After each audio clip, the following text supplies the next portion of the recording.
acerca de la venida de nuestro Señor. Verdad número 1. Escúcheme. Usted no necesita ser atribulado. Escúcheme. Usted no necesita ser afligido. Leamos versículo 7. Y a vosotros que sois atribulados, daros reposo con nosotros. Usted no tiene que andar con histeria periodística. Hay 3 categorías de personas en el mundo de hoy: los que tienen miedo, los que no saben lo suficiente como para tener miedo, y los que conocen su Biblia. Ahora le hablaré sobre el tercer grupo.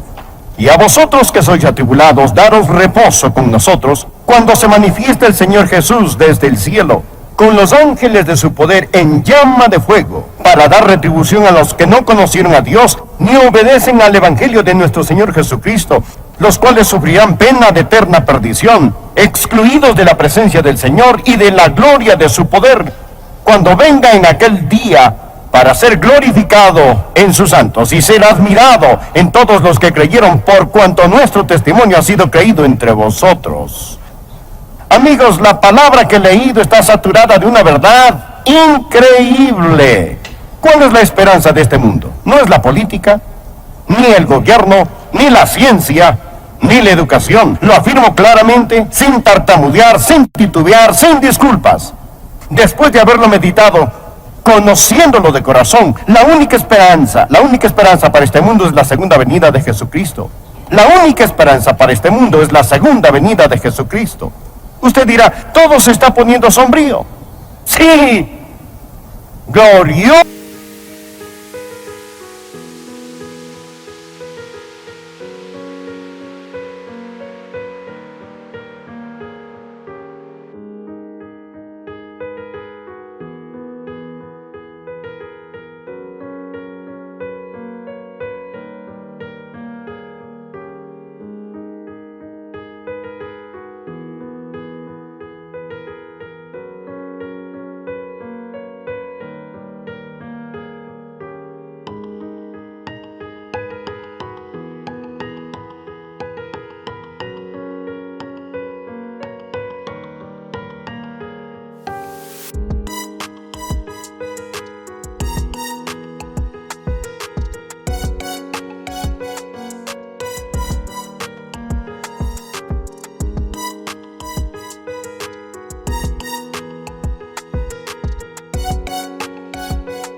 Sombrío. A los atribulados nos dará reposo. El Señor Jesús será revelado desde el cielo. Amigo, piense sobre el quién de su venida. Hemos cantado al respecto, el Señor Jesús está por venir. ¡Qué gran día será ese cuando Jesús se manifieste como Señor de señores y Rey de reyes! Hoy su señorío está encubierto. Hoy su señorío está tapado. Hoy su señorío es ignorado. Cuando vino la primera vez fue como un humilde nazareno que caminó en sandalias por las orillas de Galilea. Cuando Él venga nuevamente, vendrá como Rey de reyes, vendrá como Señor de señores. Él regresa, según este pasaje, para ser glorificado y admirado en sus santos. El que fue despreciado, el que fue ridiculizado, a quien escupieron, el que fue coronado con espinas, el que fue clavado en ese madero infernal, crucificado y sepultado. Este mismo Jesús regresará otra vez. Esto infunde terror en sus enemigos. Pero qué gloria, qué gozo será para los hijos e hijas de Dios y para todos los santos de Dios de todos los siglos. Cuando pensamos en la segunda venida de Jesús, porque clamamos, sí, ven, Señor Jesús. ¿Quién viene? Es Jesús. El cuándo de su venida, versículo 7. Y a vosotros que sois atribulados, daros reposo con nosotros cuando se manifieste el Señor Jesús desde el cielo. Mire la palabra cuándo. Cuando se manifieste el Señor Jesús. No dice sí. La segunda venida no es cuestión de sí, sino de cuándo. ¿Y cuándo viene Él? Bien, al menos le diré esto, Él vendrá a tiempo. La Biblia dice que Él vino la primera vez en el cumplimiento de los tiempos. Él no se adelantó ni se atrasó un segundo. Y cuando Él venga otra vez, Él vendrá a tiempo. Malaquías llama la segunda venida de Jesús el renacer del sol. Malaquías 4:2, mas a vosotros los que teméis mi nombre nacerá el sol de justicia, y en sus alas traerá salvación. Permítame decirle esto sobre la salida del sol. Amigo, usted no puede adelantarla ni detenerla, ¿cierto? Así será la segunda venida de Jesús. Nosotros no podemos adelantarla, ni tampoco podremos detenerla. Mas un día, Jesús va a regresar. Él viene a remover las cortinas sombrías de la noche, a fijarlas con una estrella, a abrir la puerta de la mañana e inundar el mundo con la luz de su gloriosa segunda venida. ¡Qué renacer! Jesús regresa. ¿El quién de su venida? El Señor Jesús. ¿El cuándo de su venida? Él viene a tiempo. Y ahora, por favor, piensen en la maravilla de su venida. Versículo 10. Cuando Él venga en aquel día para ser glorificado en sus santos. Noten la palabra glorificado. De hecho, esta palabra aquí es admirar. Literalmente, en el idioma griego tiene la idea de maravilla, de asombro. ¿De qué nos vamos a maravillar cuando veamos al Señor Jesús? ¿De qué estaremos maravillosamente sorprendidos y admirados cuando venga el Señor Jesús? Piensen lo que vamos a ver. De seguro vamos a maravillarnos de su transformador amor. Cuando nos veamos nosotros y todos los santos de los siglos, en un momento hechos como el Señor Jesucristo, veremos a los que eran tercos y odiaban a Dios, que fueron conquistados por su soberano amor. Otros que eran ignorantes y ciegos, cuyos ojos fueron abiertos al evangelio glorioso de nuestro Salvador Jesucristo. Otros que estaban endemoniados por el sexo, las drogas y el licor, que fueron limpiados. Veremos a todos los santos de Dios resucitar con cuerpos glorificados, como el cuerpo glorificado de Jesús. Él es profeta, sacerdote y rey. Nosotros seremos profetas, sacerdotes y reyes, como Él es perfecto. Seremos perfectos.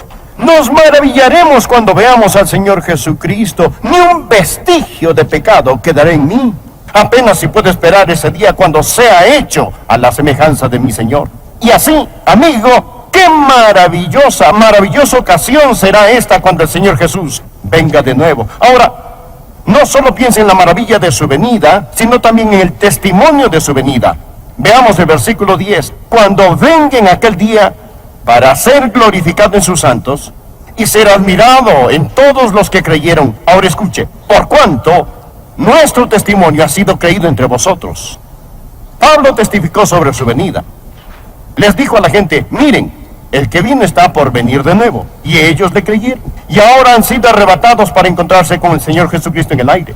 El testimonio de su venida. Pablo constantemente daba testimonio de la segunda venida de nuestro Señor y Salvador Jesucristo. Era la nota predominante, junto con la cruz, de la predicación de los apóstoles. Que el que vino regresará. Pablo dijo, nuestro testimonio ha sido creído entre vosotros. ¿Lo cree usted? Espero que sí. Porque si lo cree, usted va a contárselo a otros. Por lo tanto, ¿de qué está hablando Pablo cuando dice, daros reposo con nosotros? Él habla sobre el quién de su venida. El Señor Jesús es quien se manifestará. Él habla sobre el cuándo de su venida, cuando el Señor Jesús se manifieste. Él habla sobre la maravilla de su venida. Él viene para ser admirado por todos los que creyeron. Y luego habla sobre el testimonio de su venida. Él dice, nuestro testimonio ha sido creído entre vosotros. Pablo simplemente nos dice, amigos, si usted es salvo, no se alarme a leer los periódicos que relatan todas las cosas que están sucediendo en la tierra. Y en lugar de decir, ¿qué está pasando con este mundo?, necesita empezar a testificar, miren quién está por venir al mundo, su nombre es Jesús. Aquí hay algo más que Pablo nos dice. Mencioné que hay 3 tremendas verdades en este pasaje. Número 1, usted no necesita ser atribulado. Número 2, no debe dejarse engañar. Usted no debe dejarse atrapar. Ahora, veamos el capítulo 2, versículo 1. Pero con respecto a la venida de nuestro Señor Jesucristo y nuestra reunión con Él, os rogamos, hermanos, que no os dejéis mover fácilmente de vuestro modo de pensar, ni os conturbéis ni por espíritu, ni por palabra, ni por carta como si fuera nuestra, en el sentido de que el día del Señor está cerca. Nadie os engañe en ninguna manera.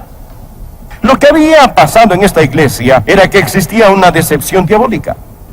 Alguien había falsificado una carta falsa, supuestamente firmada con el nombre del apóstol Pablo, y afirmaba que el rapto ya había sucedido, que ahora estaban en el día del Señor. El día del Señor significa la gran tribulación, que ese día del Señor había llegado. Y estos santos pensaron, oh, nos perdimos el rapto.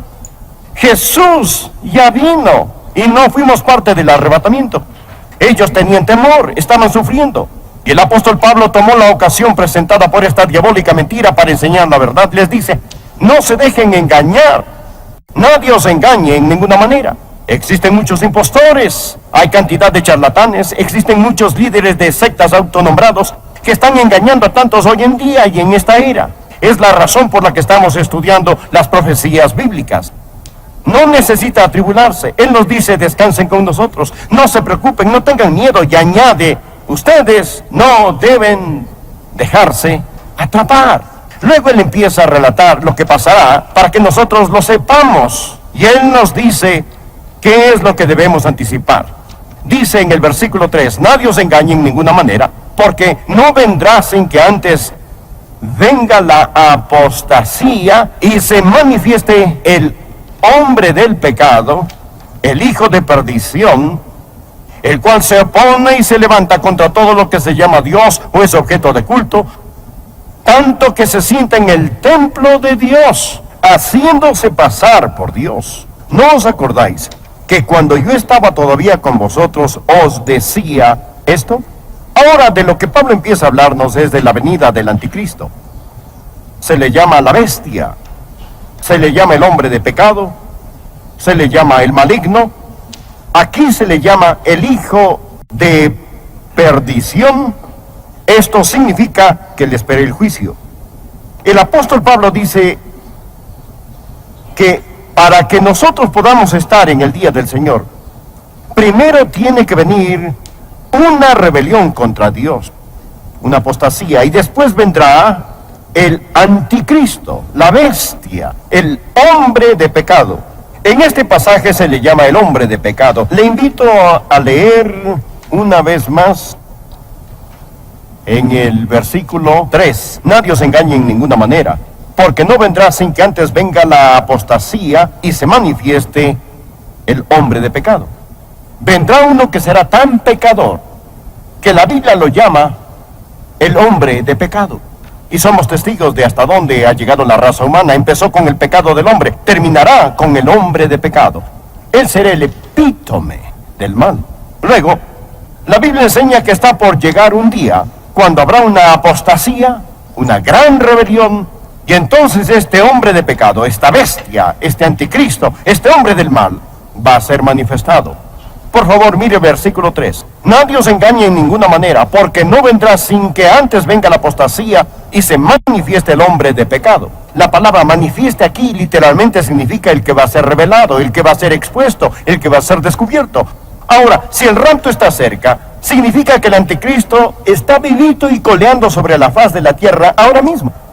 La bestia está aquí, esperando ser descubierta, porque hoy anda disfrazada, está encubierta, pero si el rapto sucediera hoy, entonces mañana o poco después será revelada. Ahora, cuando Jesús venga y el rapto tome lugar, siendo arrebatados para encontrar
con el Señor Jesucristo en el aire, el Espíritu Santo que vive en nosotros va a ser sacado.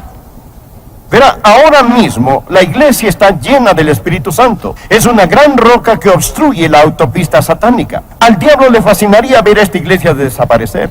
Al diablo le fascinaría ver que este tipo de predicación cese, termine. Al diablo le fascinaría verlo a usted, a sus oraciones y al Espíritu Santo en usted fuera del camino, porque usted es un impedimento, usted es un estorbo. Porque ambos versículos hablan de un quién y un qué. El quién es el Espíritu Santo y el qué es la iglesia. Uno de estos días, en un abrir y cerrar de ojos, como lo hemos predicado antes, vamos a desaparecer de aquí. Y cuando eso suceda, el infierno estará de fiesta. Solo que hay quien al presente lo detiene hasta que él a su vez se ha quitado de en medio. ¿Qué es la iglesia? La iglesia es sal y luz. Sal y luz. ¿Qué hace la sal? La sal purifica, preserva y desinfecta. También arde e irrita. Nosotros somos la sal de la tierra. Y cuando esa sal sea sacada, entonces empezará la descomposición. Somos la luz del mundo. Cuando esa luz sea arrebatada, entonces la oscuridad envolverá este globo. Y cuando el Espíritu Santo que habita en la iglesia sea sacado, porque Él mora en su iglesia, el Espíritu Santo simplemente será a un lado. En ese momento, amigo, que el infierno estará de fiesta. Usted sabe, a la gente de este mundo, los que creemos en la Biblia, no les caemos muy bien que digamos. Piensan que somos un impedimento, que somos extraños, raros y tercos, un obstáculo para el progreso. Y uno de estos días seremos arrebatados de aquí. Uno de estos días desapareceremos. Y el que detiene el mal, el Espíritu Santo, ya no estará aquí. Y en ese instante, amigos, será como intentar hacer una represa para las cataratas del Niágara con palillos de dientes y tratar de detener el diluvio de maldad y el mal que vendrá sobre este mundo. Ese tiempo se llamará en la Biblia la Gran Tribulación. Desearía tener más tiempo para hablar sobre esto, mas continuemos con el tercer punto. El primer punto es este. Escuche. No debe ser atribulado. Segundo punto, usted no debe dejarse engañar. Él dice, nadie os engañe en ninguna manera. Tercer punto, usted no debe abatirse. Usted no debe abatirse. Veamos el versículo 8. Y entonces se manifestará aquel inicuo, a quien el Señor matará con el espíritu de su boca y destruirá con el resplandor de su venida. Está hablando de la batalla de Armagedón. Esa es la batalla de Armagedón. Después hablaremos más sobre esta batalla. Y entonces se manifestará aquel inicuo. Literalmente significa el maligno. Se refiere a una persona. Y es una conjugación singular masculina. Y entonces se manifestará aquel inicuo, a quien el Señor matará con el espíritu de su boca y destruirá con el resplandor de su venida. ¿Qué significa a quien el Señor matará con el espíritu de su boca? ¿Sabe usted cómo se peleará la batalla de Armagedón? Se peleará con unas palabras que saldrán de la boca de Jesús. ¿Sabe qué es lo que nuestro Señor dirá? Ahora bien, lo que he intentado decirle hoy es que usted no debe ser atribulado. Usted no debe dejarse engañar ni debe abatirse. Y le testifico con toda la unción y emoción de mi alma que Jesucristo está por venir otra vez. Aprende esto. Existen dos aspectos acerca de la segunda venida del Señor Jesucristo.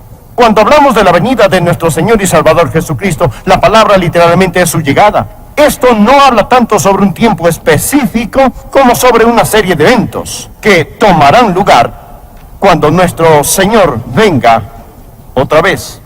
Primeramente, Él viene por su esposa. Y esa venida va a ser dulce y secreta. Segunda Tesalonicenses, capítulo 2, versículo 1, miremoslo otra vez.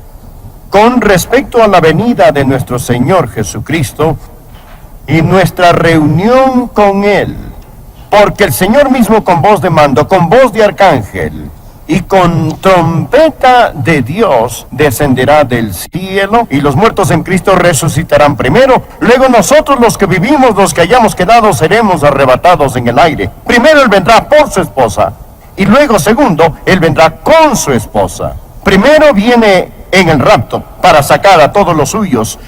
Segundo, después de la gran tribulación, Él regresará a esta tierra a gobernar y reinar con su esposa. Ahora, El versículo 8 habla de su venida, esta vez con su iglesia. Aquí Él regresa en gloria y poder. Primero vendrá como nuestro novio, nuestro dulce prometido. Segundo, regresa como un soberano rey. Doy gracias a Dios por ello. Ahora, lo que ocurrirá es esto. El Señor Jesucristo va a destruir al anticristo. Él viene con toda su majestad. El anticristo, como lo estudiaremos luego, tiene un número que Él dará a todos los suyos. Es el número 666. Hablaremos al respecto más adelante. Es lo que este versículo nos dice, que el 777 va a encargarse del 666. Es de lo que habla el versículo 8. Y entonces se manifestará aquel inicuo, el 666, a quien el Señor matará con el espíritu de su boca. Ese es el 777. Verá, cuando Jesús vino la primera vez, Él sufrió en vergüenza. Cuando Él regrese, Él vendrá a reinar en gloria. Cuando Jesús vino la primera vez, lo coronaron con espinas. Cuando Él regrese, Él llevará una corona de gloria. Cuando Él vino la primera vez, Él vino a morir en el lugar del pecador. Cuando Él venga por segunda vez, Él viene a ejecutar juicio sobre los pecadores no salvos. Jesús es Salvador y juez. Él dice, porque el Padre a nadie juzga, sino que todo el juicio dio al Hijo. La primera vez Él vino a buscar y a salvar lo que se había perdido. Cuando regrese, según las escrituras que estamos estudiando, regresará en llamas de fuego para castigar a los que no conocen a Dios ni obedecen el evangelio de nuestro Señor y Salvador Jesucristo. Cuando vino la primera vez, Él vino en la